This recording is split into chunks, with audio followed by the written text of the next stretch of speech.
Welcome to Snyder's Inc., where the fun never ends.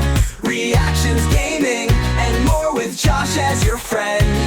Tune in, buckle up, it's a ride you don't wanna miss.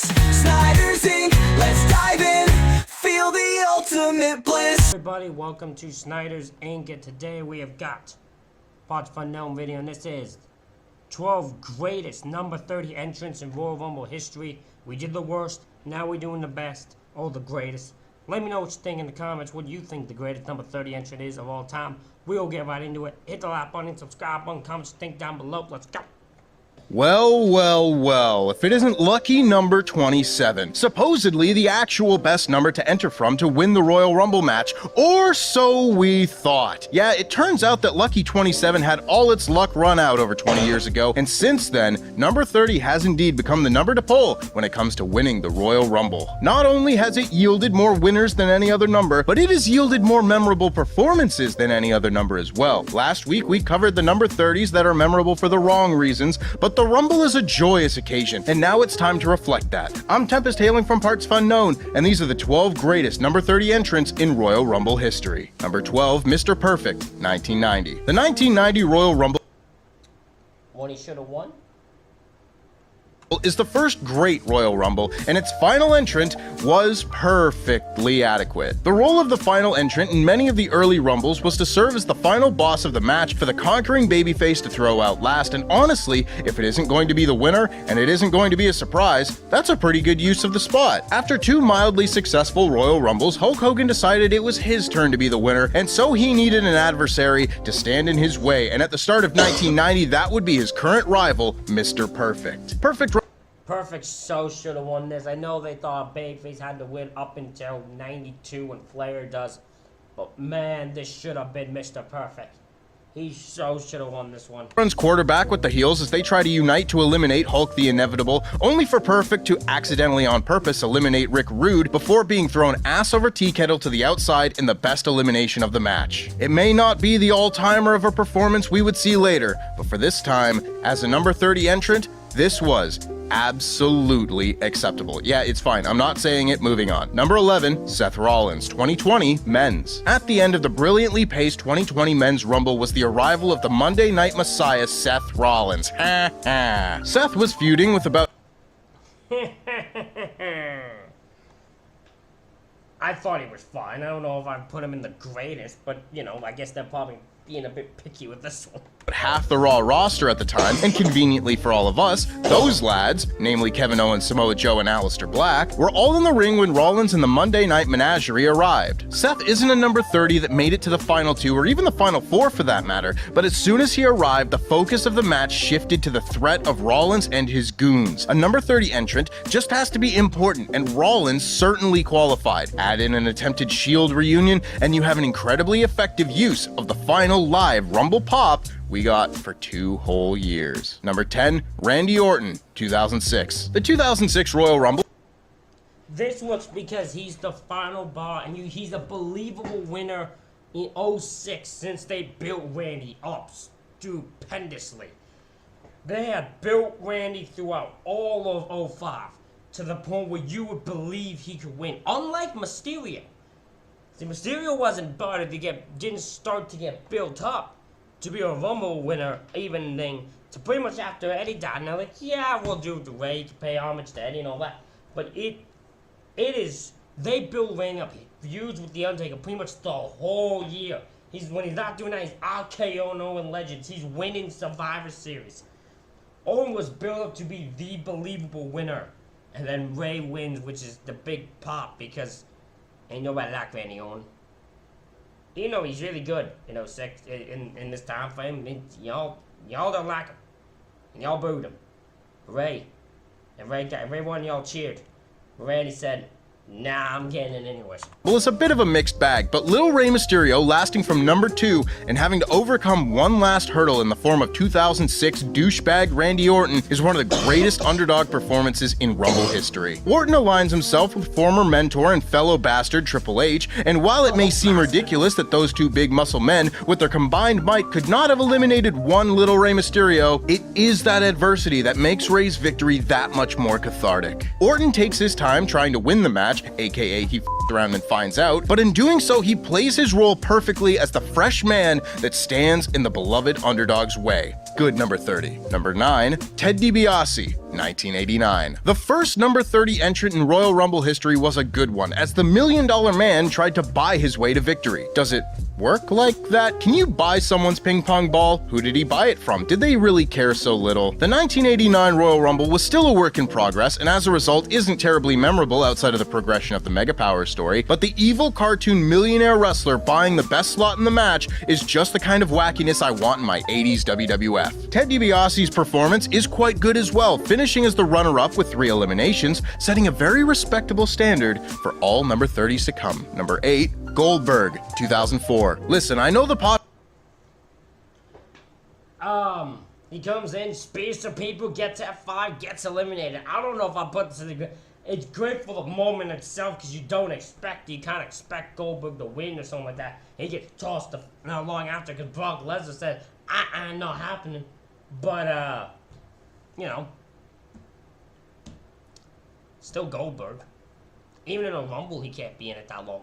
popular thing to do these days is hate Goldberg, but I'm sorry. When I see this man enter the 2004 Royal Rumble and run straight through Nunzio, I just can't be mad at him. My lizard brain just gets activated when I see Goldberg wrestle. He doesn't win the 04 Rumble, nor does he come particularly close thanks to interference from Brock Lesnar, but the 2 minutes that I spent watching Goldberg in the 2004 Rumble is the most I have felt alive all day. He spears Big Show, spears Billy Gunn, punch, kill Nunzio dead, and then get eliminated. Rent was due, and Goldberg made the most of his minutes. Both of them. Number 7, Shane. What's hilarious about watching Goldberg in 04 back is after No Way Out, he is not seen again.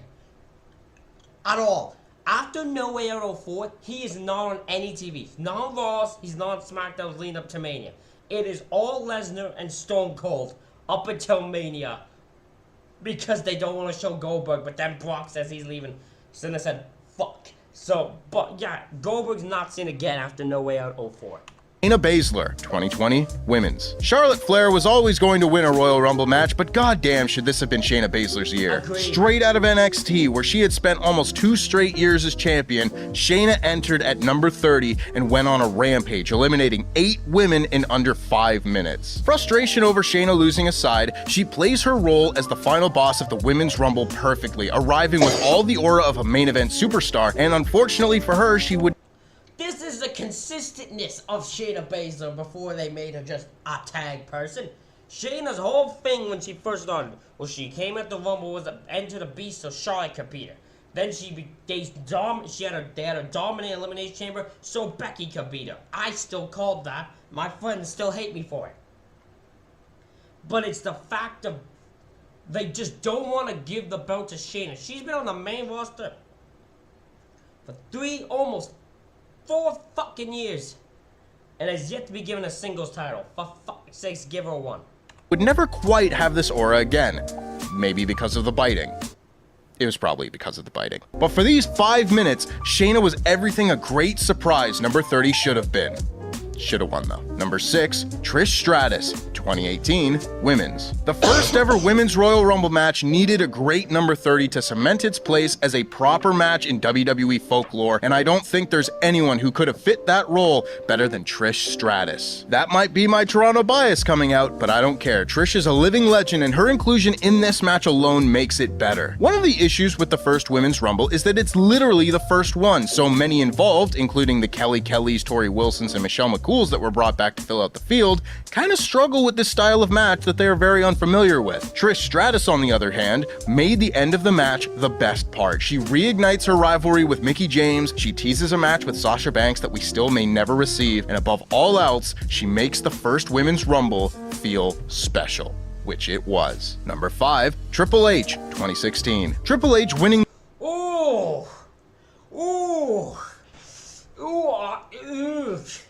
I don't know on that one. I think that one's questionable. I'll let you have it, Tempest, but I don't know on this one. I know why they did it. I don't think that's the... I don't know if it's on the list, especially this high on the list. The WWE Championship in the year of our Lord 2016 really should make me angrier than it does, but I just can't bring myself to hate this match or this performance. WWE does the Roman Iron Man run to high heaven, but the finish of this match with Triple H returning from his brutal beatdown at the hand of Roman Reigns in December to eliminate Roman, provide us with this excellent reaction gif, and have an awesome final stretch against Dean Ambrose to once again establish himself as the heel, because of course everyone was going to cheer when he eliminated Roman, was a perfectly logical piece of business. It isn't quite on the same level as the other number 30 winners we will get to, but it is close. It's like a B+, like Triple H himself. Number 4, China, 1999. Ooh. I have no memory China entering 30. I knew she entered. I didn't remember she was 30. Cool. China's China. I mean, she's the first ever woman to be in it. You're really surprised she gonna be a thing. She gonna be an important moment. I don't remember the 99 Rumble match at all.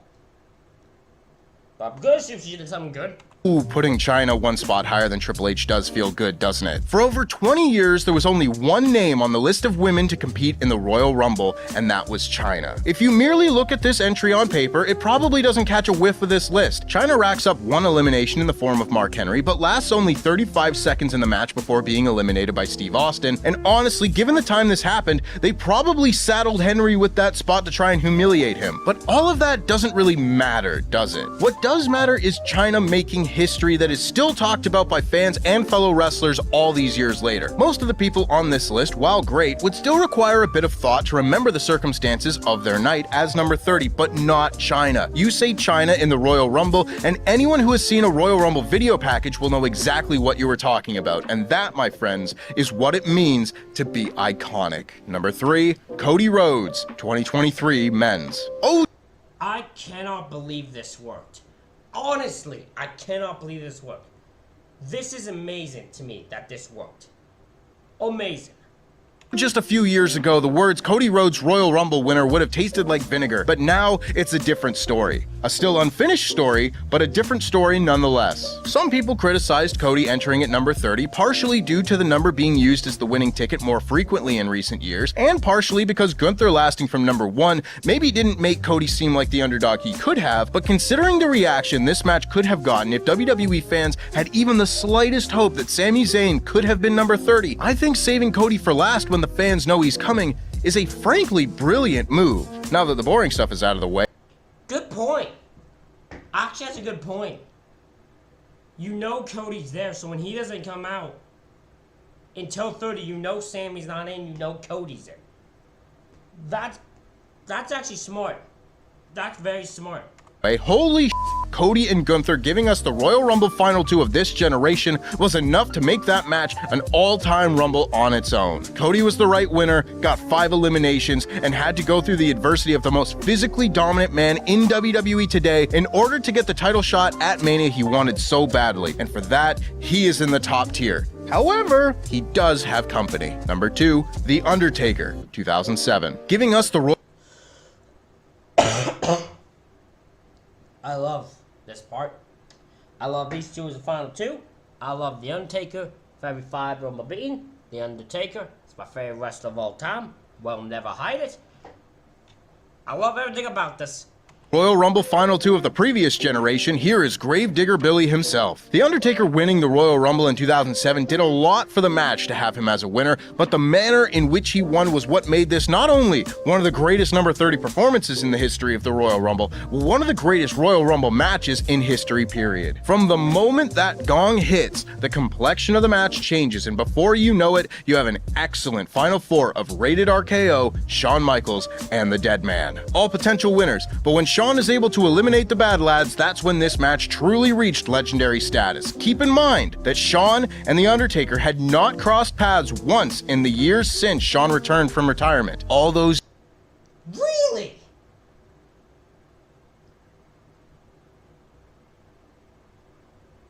That's amazing. That's amazing. So these two had not crossed paths since 1998. Fucking hell. And The Undertaker. And this is where they interact. For the first time, the final two men in the Royal Rumble in 07. And that's probably why it feels special, because that's amazing.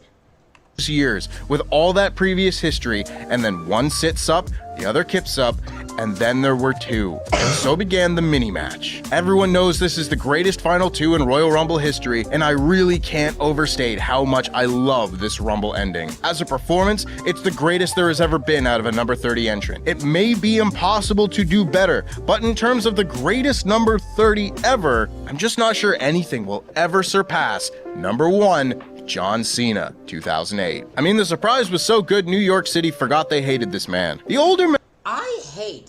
So I watched Wrestle Talks 3 Count, and Ollie Davis, who you have every right, who you can hate on my behalf, respectfully hate. His wrestling opinions you can hate only. Don't make anything personal. But he says, he goes on, he talks about this like they popped for Cena, then all booed Cena. Which doesn't happen, and I don't know why they think this did. Cena is amazing. This moment is amazing, and Undertaker should be is number 1 to me. But what I love about this is how you do a surprise return, okay? Edge and here.